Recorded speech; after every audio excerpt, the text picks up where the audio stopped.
ones last. Hi, everybody, and welcome back to Rogues Crime Galleria. I'm your host, Todd H., and today we're going to be talking about the St. Valentine's Day Massacre. And this isn't what I'd call another Hallmark moment.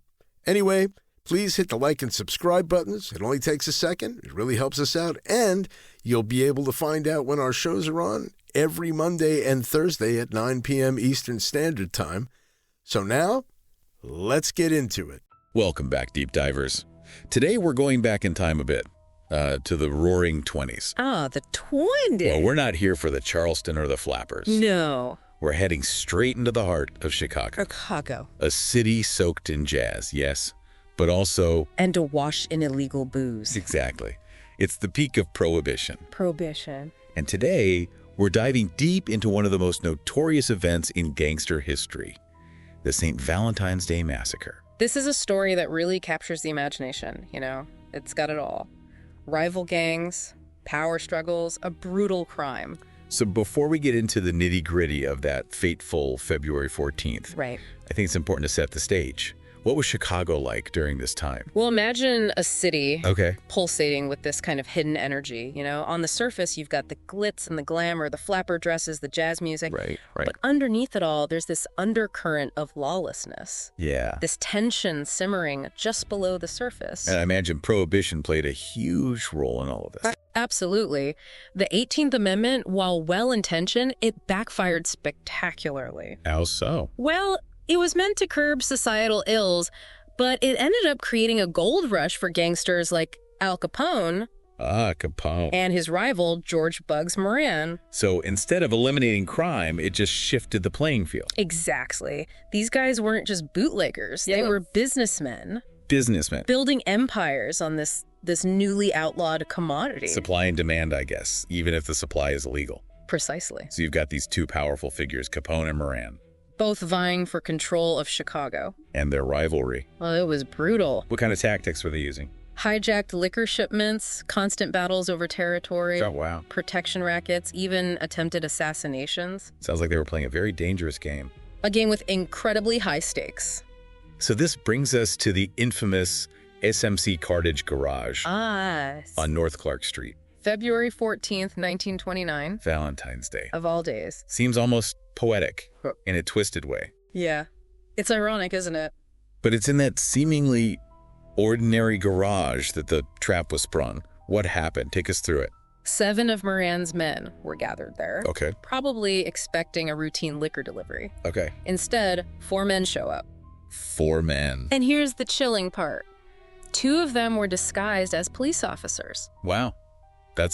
It was a calculated move. It allowed them to enter the garage without raising any suspicion. Right, they just blended right in. Gave them the element of surprise. So Moran's men are lined up against the wall. Thinking it's just a routine raid, I think chaos. 2 Thompson submachine guns, 70 rounds, blazing through the garage. My God. And they even brought shotguns. Shotguns. Why? I mean, wasn't the The level of brutality was meant to send a message. Especially the way they aimed for the faces. Oh, God. It was deliberate disfigurement. It was meant to instill fear. Fear. Anyone who dared to challenge them. That's terrifying. It sent shockwaves through Chicago. I can imagine. The papers were going wild. Public outrage was boiling over. So everyone just immediately assumed Capone was behind It's it. interesting you say assume, because while fingers were immediately pointed at Capone, Right. he had an alibi. An alibi. He was supposedly down in Florida.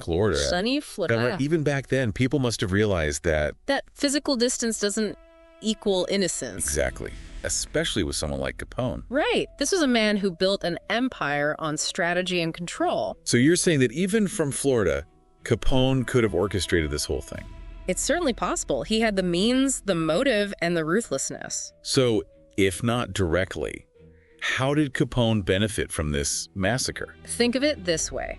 The St. Valentine's Day Massacre was a power move. A power move. It didn't just eliminate some of Moran's key men. Right. It instilled fear. Fear? In anyone who dared to challenge his authority. So it was about more than just revenge. It was about solidifying his grip on the city. Wow. So Capone was essentially playing chess while everyone else was playing checkers. You could say that. But if he wasn't actually there in Chicago, who did he use as his pawns in this deadly game?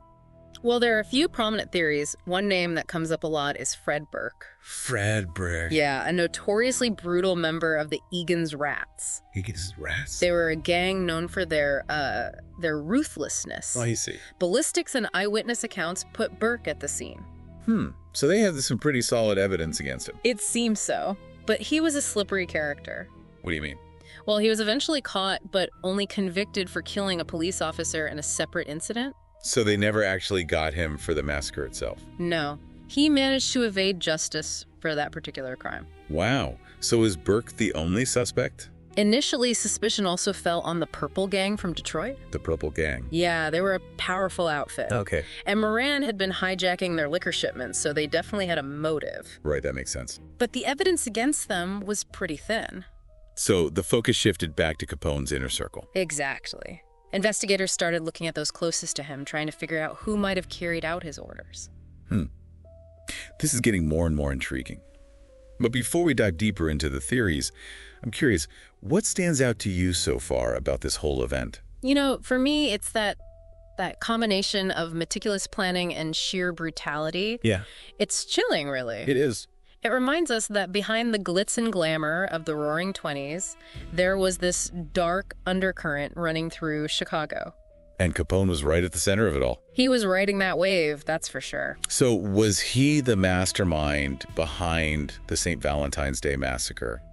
Or was it someone else entirely? We'll dig deeper into that after the break. You'd think a massacre like that would be the end for Capone, right? I mean, wouldn't that be the final straw? Well, it's funny you should say that. In a way, the St. Valentine's Day Massacre was a turning point, but not quite in the way you'd expect. Okay, now I'm really curious. What do you mean?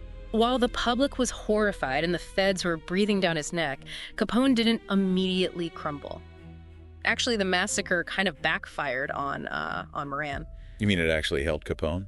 Well, in a way, yeah. You see, it significantly weakened Moran's gang and solidified Capone's control over the Chicago underworld. So he basically won. In the short term, yeah.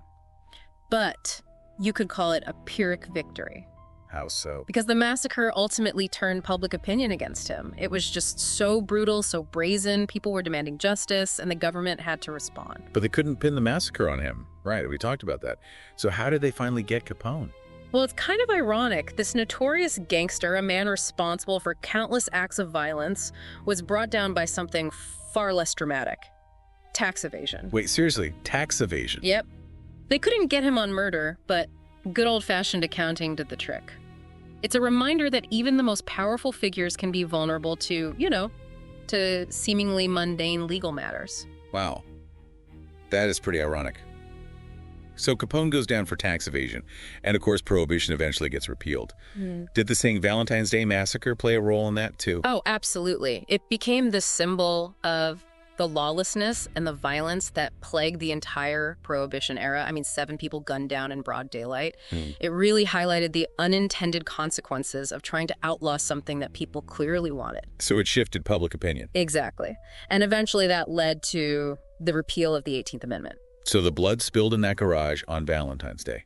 It had a ripple effect that went way beyond the streets of Chicago. Absolutely. It contributed to this larger conversation about organized crime, social reform, and even, I'd say, the very fabric of American society. It's mind-boggling, really. Here we are, almost a century later, and we're still talking about this event. Why do you think it continues to fascinate us? Well, I think it's a combination of things. There's the inherent drama of the story, rival gangs, larger-than-life characters, this brutal crime, meticulously planned and then flawlessly executed. It really is like a real-life gangster movie. And, of course, there's the mystery. We still don't know for sure who pulled the trigger. Exactly. That's a big part of the appeal. Who are the shooters? Was Capone truly the mastermind? Did other players have a hand in it? We just don't know for sure. And I think those unanswered questions keep drawing us back, keep us trying to piece together the puzzle. It's like a historical cold case that we're still trying to crack. Yeah. But I think there's also something about the era itself that draws us in, don't you think? Oh, absolutely. The Roaring '20s was this time of tremendous change, this clash between tradition and modernity. Jazz was exploding onto the scene, women were pushing boundaries, and then underneath all that, you have this dark underbelly of organized crime. It's a fascinating period, complex and full of contradictions, and it captures our imagination. It's like looking through a window into this lost world, both glamorous and incredibly dangerous. So I have to ask, after spending all this time with the St. Valentine's Day Massacre, what's your biggest takeaway? What sticks with you the most? You know, for me, it's the lasting impact. This wasn't just some random gangland shootout. It was a catalyst for change, both in Chicago and in the country as a whole. It's amazing, isn't it, how a single event from so long ago can still spark so much debate. Oh, it really is. It just goes to show the power of a good mystery. Yeah. I mean, even after all this time, even with all the research, we still don't know for sure who pulled the trigger that day. Exactly. And that's what makes it so fascinating, right? Everyone has their own theories about how it all went down. You've got people who are convinced that Capone orchestrated the whole thing just to take out Moran and solidify his power. Right. And then you've got those who think maybe it was another gang altogether, like maybe Egan's Rats looking for revenge, or maybe even a chance to move in on Capone's territory. There's even that theory that maybe corrupt cops were involved somehow. Oh yeah, that one's always intriguing. The idea that maybe they were trying to get back at Moran for something, or maybe even protect one of their own. It's a tangled web for sure. And I think in a way, the mystery has almost become bigger than the event itself. I think you're right. It's become part of our cultural mythology almost. Yeah, like a cautionary tale. Yeah. A warning about the dangers of unchecked ambition and the pursuit of power no matter the cost. And it reminds us that behind all the glitz and glamour of that era, there was a very dark and very real underbelly. A world where violence was the norm and where lives were often cut short. That's something we can't forget. I mean, 7 people died that day. 7 people with their own stories, their own families. They became just collateral damage in this brutal power struggle. It's a sobering thought for sure. It reminds us that history isn't just about dates and events. Right. It's about real people. Real people. And the impact those events had on their lives. Absolutely. The St. Valentine's Day Massacre wasn't just some gangster shootout. It was a tragedy. A senseless act of violence that left a scar, not just on Chicago, but on the nation as a whole. So as we wrap up this deep dive, what are your final thoughts for our listeners? What should we all take away from this? Well, even though we might never know for sure who was behind the massacre, the exploration itself is valuable. It lets us look back at a very complex and fascinating period in American history. Yeah. It makes us think about the forces that shaped the city, and it forces us to confront these really big questions about power and violence and justice. We started with this image of Chicago, full of jazz and illegal booze, and we ended up in this blood-soaked garage on Valentine's Day. Yeah. It's been quite a journey. It has. But I think the most important takeaway here is that history isn't just a bunch of facts in a textbook. Right. It's a story. It's a story that continues to unfold. It's a story that makes us think. And makes us ask questions. And hopefully learn from the past. Thanks for joining us on this deep dive into the St. Valentine's Day Massacre. Until next time, keep exploring. Hey, thanks for watching and listening again to Rogues Crime Galleria. I'm your host, Todd H., and tonight we dove into one of the bloodiest love letters ever sent, the St. Valentine's Day Massacre. Nothing says "be mine" quite like 7 guys lined up against a wall and riddled with bullets. Forget chocolates and roses, Capone sent Tommy guns and trench coats. Now, that's a hallmark moment. Big thanks to my incredible co-host Eli Stone, who always keeps his facts straight, even when the bullets fly, and Nora Steele, who's got a sharper eye for mob drama than a Chicago fan watching a Bears game. Now, don't forget to hit like and subscribe, share with your partners in crime, and tap that notification bell because missing an episode on Rogues Crime Galleria is a bigger mistake than showing up unarmed to a mob sit-down. Well, that's tonight's show, and that's all we got for you tonight, so you'll have to join us next time when we see you on Rogues Crime Galleria. Inside, don't look back. Every shadow's got a name.